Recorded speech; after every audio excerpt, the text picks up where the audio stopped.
Hello everyone. My topic is types of eggs. So what is an egg?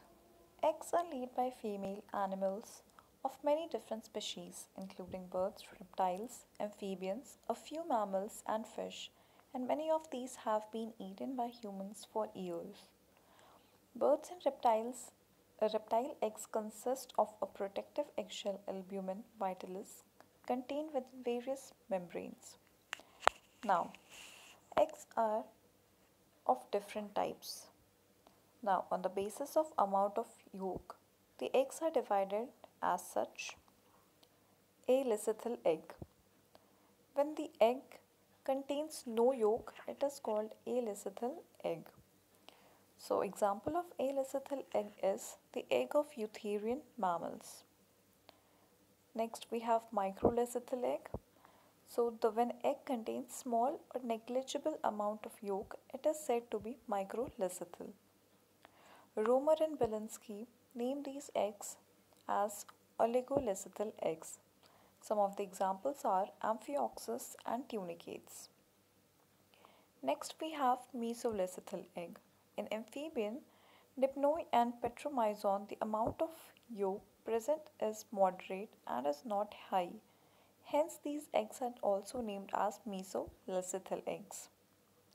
Next we have macrolecithal. It is also known as megalecithal or polylecithal egg.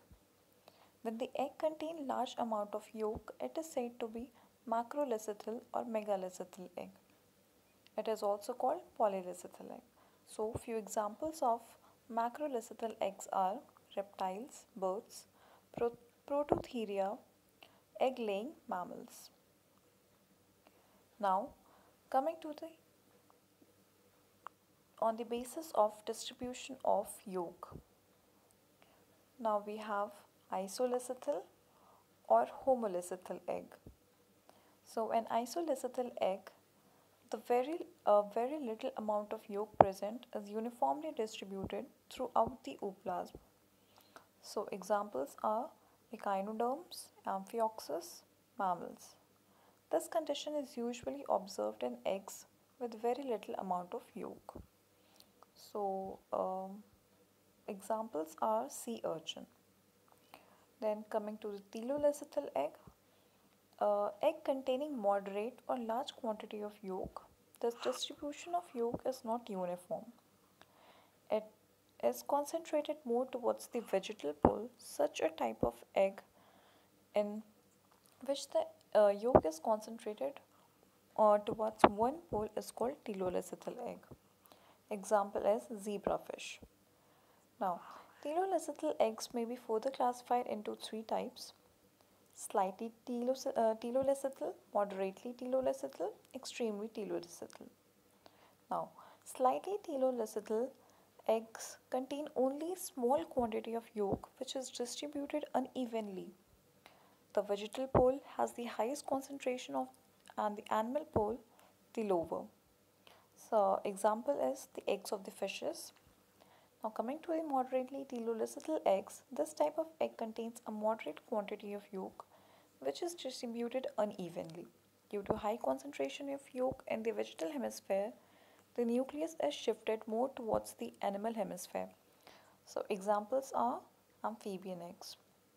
Now coming to the extremely telolecithal egg, this type of egg, due to heavy deposition of yolk, the entire vegetal hemisphere and the major portion of the animal hemisphere are occupied by yolk. Due to this extremely uneven distribution of yolk, the ooplasm and the nucleus are displaced towards the animal pole. So the examples are reptilian and the avian eggs. Now, the next type of egg is the centrolecithal egg. Egg of many arthropods and some coelentrates are described as centrolecithal. They are relatively large and elongate and have very great amount of yolk. The nucleus lies at the geometric center of the yolk mass, surrounded by a small amount of cytoplasm. A thin cytoplasmic layer covers the surface of the yolk. Fine strands of cytoplasm extend from the peripheral layer of the zone occupied by the nucleus. Now, on the basis of the shell. First is cladoic egg. So these type of eggs contain a thick and hard outermost shell. This hard shell is permeable for gases. Yolk, salts, and water are present in large amount in cladoic egg. Cladoic egg is a terrestrial adaptation. Example: birds and reptiles, prototheria mammals, and insects. Now, the second type of egg is the non-cladoic egg. Egg membranes are soft in these eggs. Example: all viviparous animals and in oviparous animals which lay eggs in water. So, the shell is very soft. Few examples of this are the eggs of the fishes. Thank you.